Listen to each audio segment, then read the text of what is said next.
cannot play the remaining matches or the cup. So we've had to put an end to the season effectively. That's basically what that means in a nutshell. And what it means in relation to UEFA competitions, for example, is that we have followed the guidance of UEFA and respected the current rankings and their regulations to allocate the spots of the UEFA competitions to the highest ranked team in the league, followed by the second and the third. And with the season terminated, what do the rankings look like? With the season terminated, we have Europa FC is first with, I'm not sure how many points, but it's 5 points ahead of St. Joseph's. And Lincoln is third, 5 points behind St. Joseph's. So there's a 5-point gap between first, second and third. But those are effectively the three teams going to Europe.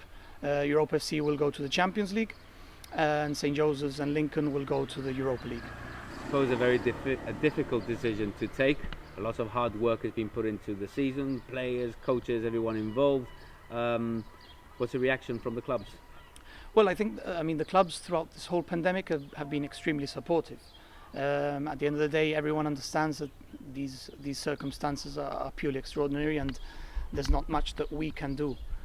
So they have been very supportive, and in relation to this reaction, they understand it fully, and the reaction has been okay. You know, we've not heard much from them yet because it only happened yesterday evening, but we have been in very close contact with them throughout this whole situation.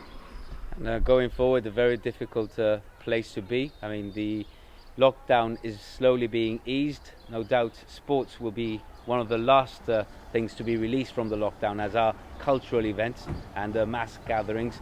How is the GFA planning to move ahead? I think the same way we have been doing so far. It's very important for us to be working closely with the government, especially the Minister for Sport, who's been very helpful as well. I've always expressed that we would never do anything to jeopardize or put at risk the health of the people of Gibraltar. And look, if the advice is for us to wait or not be able to start yet, that's what we'll do. We would never do anything to force or apply pressure in any way whatsoever. But we hope that it will ease soon and we'll all be able to return to some sort of normality. And is there any element of training that could perhaps be brought forward with respecting the different social distancing rules and restrictions? We're exploring and sort of observing how others are doing it. Obviously, the bigger associations with bigger implications on TV rights, and we're talking a lot more money than us. They are looking at ways of testing and tracing and quarantining entire squads.